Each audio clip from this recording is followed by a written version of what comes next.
안녕하세요. 김비트의 코인 생존기입니다. 데일리 영상 시작합니다.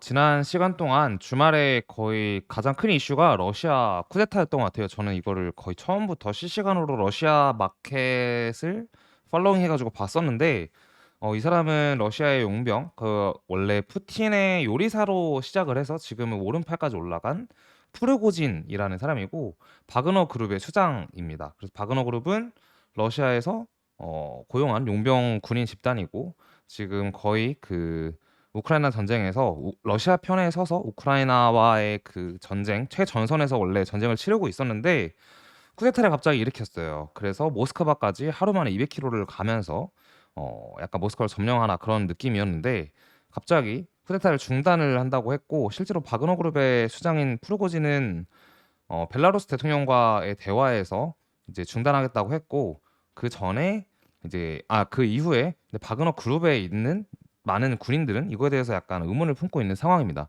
그러니까 이거에 대해서 정확히 우리는 알 수 없고 뭐라고 말하기는 애매한 부분이 있는데, 사실 저는 개인적으로 이걸 보면서 옛날에 그런 생각이 들었어요. 터키 대통령의 에르도안도 이런 식으로 가짜 쿠데타를 일으켜서 한 적이 있었는데, 푸틴이랑 어느 정도 대화가 된 상태에서 이런 가짜 쿠데타를 보여준 거 아닌가라는 생각이 들었는데, 그냥 합리적 추측이라도 볼 수 있는 것 같아요.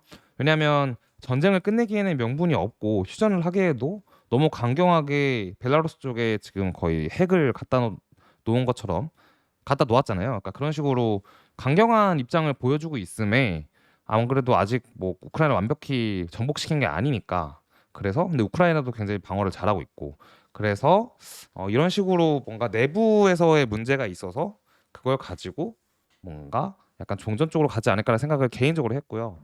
전쟁이 미치는 크립토나 경제에 나타날 수 있는 양상은, 만약에 쿠데타가 되었어도 문제인 게, 그러면 천연가스, 그러니까 정부 자체가 쿠데타가 일어나면 정부 기능을 하지 않으니까 천연가스를 대부분 다 러시아에서 수입해서 쓰는 건데, 지금도 러시아에서 중국이랑 인도에 팔고 그걸 유럽에 쏴주는 형식이고 뭐 이런 식인데, 천연가스의 가격이 올라가고, 만약에 쿠데타가 계속 진행이 돼서 이 프로고진이 러시아를 먹었다면, 그러면 인플레이션이 또 올라가고 달러가 또 강세가 되고, 달러가 강세가 되면 위험 자산에는, 사실 주식에는 보통 안 좋고 근데 코인에는 어떨지 모르겠다, 이제 이런 생각이 좀 있었어요. 근데 어쨌든 쿠데타 중단된 게 나쁘지 않은 것 같습니다. 자, 다음은 지난 6월 달에 있었던 일인데, 6월 5일에 SEC가 바이낸스를 고소했고, 뭐 SEC 코인베이스 고소했고, 6월 14일에 비트코인이 25,000원 아래로 떨어졌는데, 제 생일이었고요. 6월 15일은 현물 비트코인 ETF가 블랙락이 이제 이걸 요청을 했고, 6월 19일에 현물 비트코인 ETF를 제출할 피델리티도 뭐 제출을 했고, 시타델이랑 피델리티 뭐 해가지고 암호화폐 거래소가 나왔고, 그리고 제롬 파월 연준 의장은 암호화폐가 자산 등으로서 강력한 힘을 유지하고 있다. 이게 좀 체크 포인트인 것 같아요. 6월 21일 날 제롬 파월이 했던 얘기가, 사실 비트코인이 지금까지 하락장에서 80%씩 빠졌었는데 그럼에도 불구하고 다 계속 올라와서 그걸 보고 앞으로도 지속 가능하다고 얘기를 하는 것 같아요. 제가 볼 때는. 그리고 6월 23일 SEC는 최초의 레버리지 비트코인 선물을 승인했다. 그리고 비트코인이 3만 1,000달러에 도달했다. 이제 이런 내용이 있겠습니다.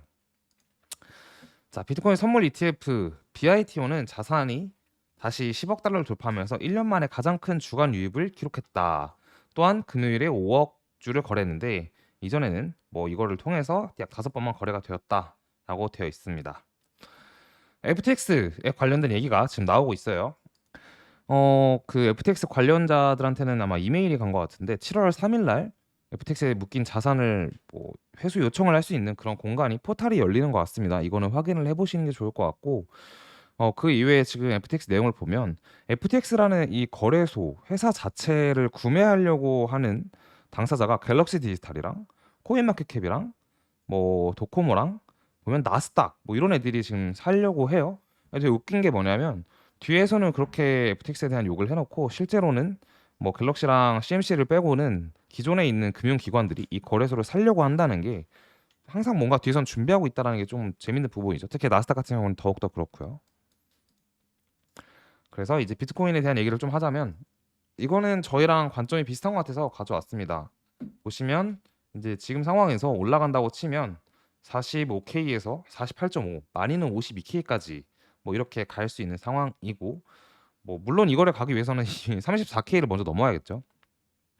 그다음에 여기서 신고점 갈 거라고 하지만 실제로는 조정이 오면서 떨어질 거고, 떨어지다 보면은 이제 지금의 가격까지 올 텐데, 여기서는 또다시 "이거 또 망했다.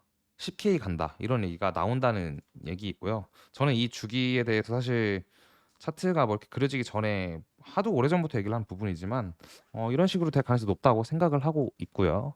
그러한 상황 속에서 지금 이게 MA 선이 파란색과 빨간색인데 정확히 어떤 MA 선인지는 모르겠어요. 아마 제가 볼 때는 파란색이 20 일이나 21 일선일 것 같은데, EMA 21 일선이나 MA 21 선인 것 같은데, 이 파란색 위에 있어서 주봉상에서 올라갈 때 파란색이 빨간색을 크로스해서 올라갈 때가 항상 불장이 왔다. 그래서 불리시 크로스오버라고 나오는데, 지금도 그러한 상황이다라고 하고 있습니다. 그래서 추가적인 상승을 좀 약간 중기적으로 봤을 때는 볼 수 있다라는 얘기인 것 같아요.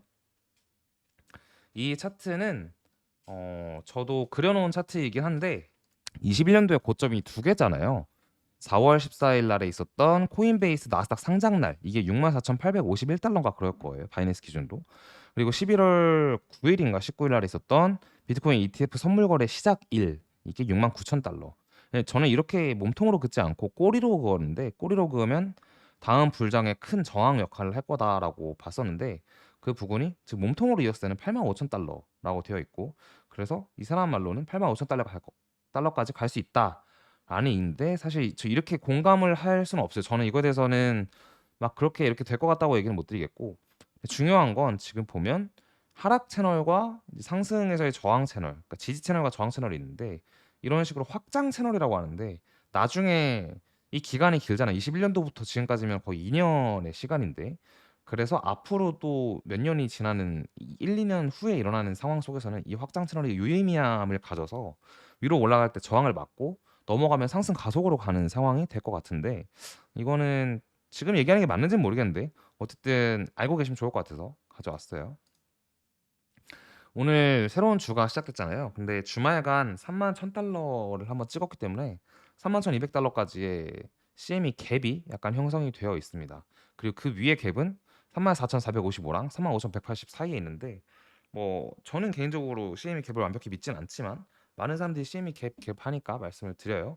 그래서 다시 이제 31,200달러 넘으면은 아까 말씀드린 것처럼 뭐 40K를 넘기 전에 34K에서 5K까지 빨리 한번 올라가야 된다. 그리고 다시 조정 왔다가 또 가는 그런 그림이지 않을까라는 생각이 듭니다. 그러면 차트 보실게요. 차트를 보게 되면 지난 금요일의 영상에서 아마 큰 조정 없이 추가 상승할 수 있을 것 같다라는 했던 것 같은데, 지난 금요일이면 날짜상 23일이니까 23일이 이때였죠. 이 영상 찍고 나서 나왔던 얘긴데, 그러면 이제 여기서부터 조정이 이런 식으로 나오긴 나왔는데, 어쨌든 31.4까지 올라가는 이 과정을 우리는 영상 이후에 본 거고, 그 다음에 조정으로 보면은 거의 제자리 움직임을 하고 있다. 금요일 시작봉이 이거니까 아직 금요일 시가보다도 내려온 건 아니에요, 정확히 따지면은. 따라서 큰 조정에 대한 얘기를 안 드렸었는데, 뭐 그 말이 일단 맞다라고 드리고 싶고, 왜냐면 지난 영상 가지고 또 누군가 분들이 댓글에다가 조정 없다며라고 하실까 봐 근거로 제시해 드려요.